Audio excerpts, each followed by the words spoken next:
2 Samuel chapter 15. Absalom's treason. After this, it happened that Absalom provided himself with chariots and horses, and 50 men to run before him. Now Absalom would rise early and stand beside the way to the gate. So it was, whenever anyone who had a lawsuit came to the king for a decision, that Absalom would call to him and say, "What city are you from?" And he would say, "Your servant is from such and such a tribe of Israel."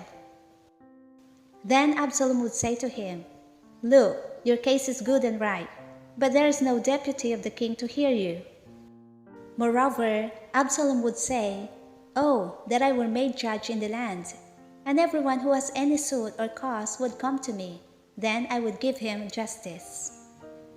And so it was, whenever anyone came near to bow down to him, that he would put out his hand and take him and kiss him. In this manner, Absalom acted toward all Israel who came to the king for judgment.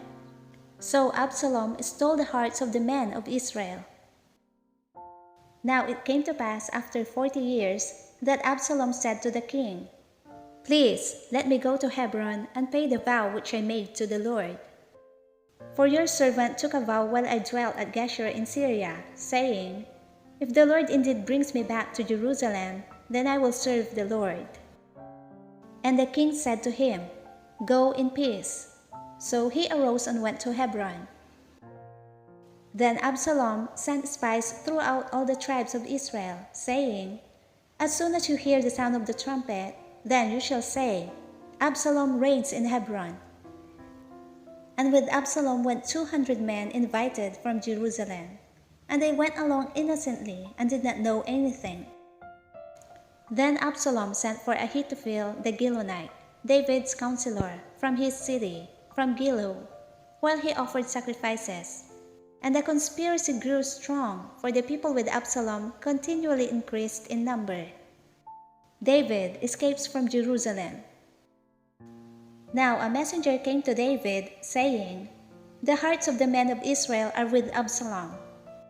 So David said to all his servants who were with him at Jerusalem, "Arise and let us flee, or we shall not escape from Absalom.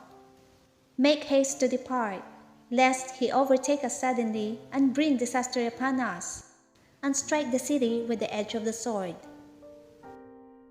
And the king's servants said to the king, "We are your servants, ready to do whatever my lord the king commands." Then the king went out with all his household after him. But the king left 10 women, concubines, to keep the house. And the king went out with all the people after him, and stopped at the outskirts. Then all his servants passed before him, and all the Cherethites, all the Pelethites, and all the Gethites, 600 men who had followed him from Gath, passed before the king. Then the king said to Ittai the Gethite, "Why are you also going with us? Return and remain with your king, for you are a foreigner and also an exile from your own place. In fact, you came only yesterday. Should I make you wander up and down with us today, since I go I know not where? Return and take your brethren back. Mercy and truth be with you." But Ittai answered the king and said, "As the Lord lives, and as my lord the king lives, surely in whatever place my lord the king shall be, whether in death or life, even there also your servant will be." So David said to Ittai, "Go and cross over."